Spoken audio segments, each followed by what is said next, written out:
Petit 2, le cosmos. Le cosmos est constitué d'une multitude de jardins qu'on appelle multivers et ils ne peuvent que fonctionner par la multitude.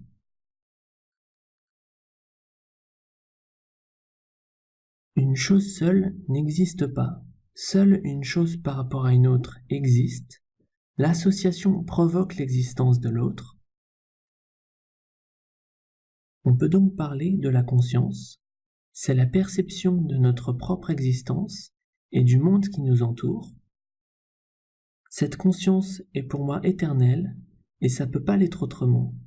C'est une aberration de penser que la conscience puisse mourir. Si la conscience est absente, il n'y a plus rien qui existe. Rien ne peut exister si personne n'est là pour être conscient de son existence.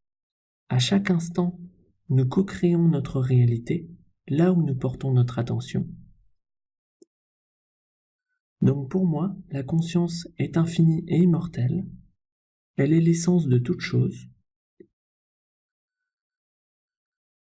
On parle d'âme, c'est pour moi la synthèse de tout notre être.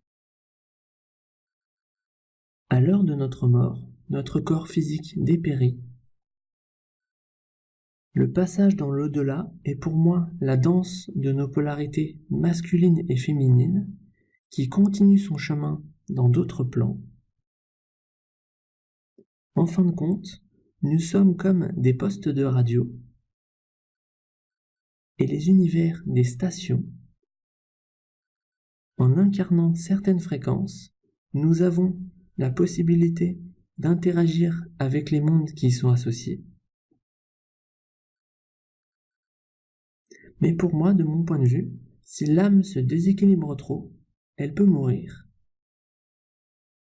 Mais mourir, pas forcément comme on l'entend. Elle est dissipée dans le tout pour être reforgée. Nous pouvons remarquer que ce qui est en haut est comme ce qui est en bas, et que toute création a un créateur qui transmet son souffle de vie,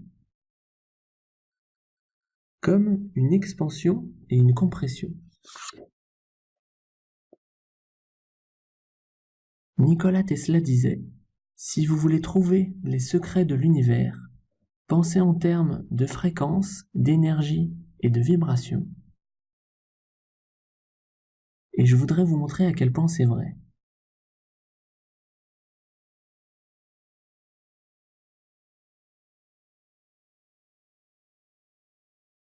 Nous avons les ferrofluides, c'est un liquide qui contient des nanoparticules d'oxyde de fer. Si on applique un champ magnétique, le liquide met en évidence les lignes de force.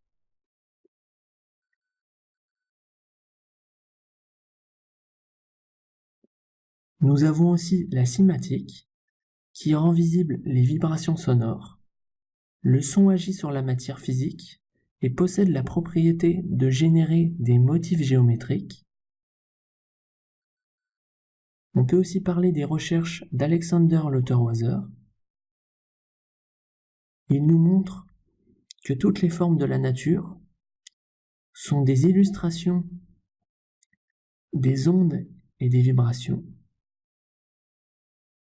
Comme on peut le voir ici, sur cette goutte d'eau sous une certaine fréquence qui évoque une chenille. Ou encore, même chose ici avec cette fleur de tournesol.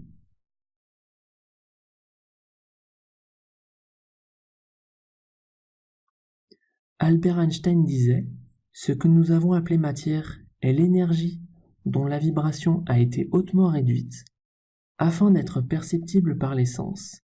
Il n'y a pas de matière. Il y a aussi l'épigénétique qui est très intéressant.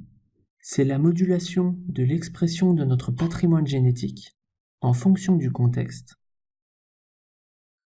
Cela signifie qu'en fonction de notre comportement, nous modifions notre ADN.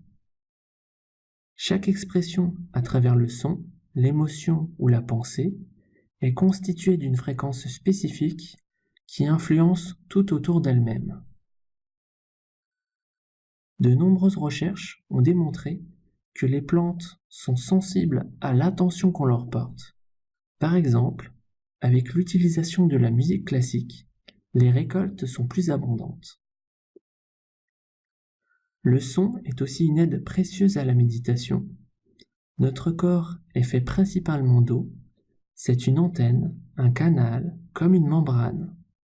À l'image d'une mer agitée, l'utilisation d'un instrument émetteur d'ondes harmonieuses va aider à lisser cette mer agitée, comme si les pensées de l'esprit étaient soufflées par un vent paisible.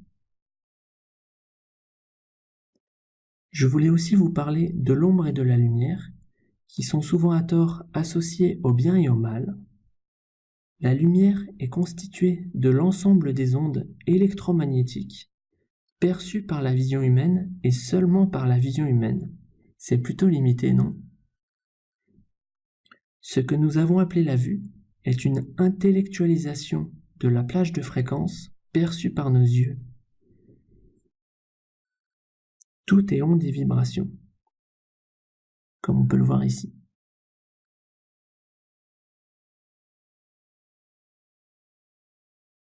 De l'infiniment grand à l'infiniment petit. Ce n'est pas parce que notre œil humain ne perçoit rien qu'il y a rien. De plus, nous avons une quantité d'autres capteurs et de sens qui permettent d'étendre notre plage de perception du spectre vibratoire. Comme les poupées russes, tout est comme imbriqué ensemble. Peu importe là où nous nous trouvons, il y a toujours une diffusion d'informations.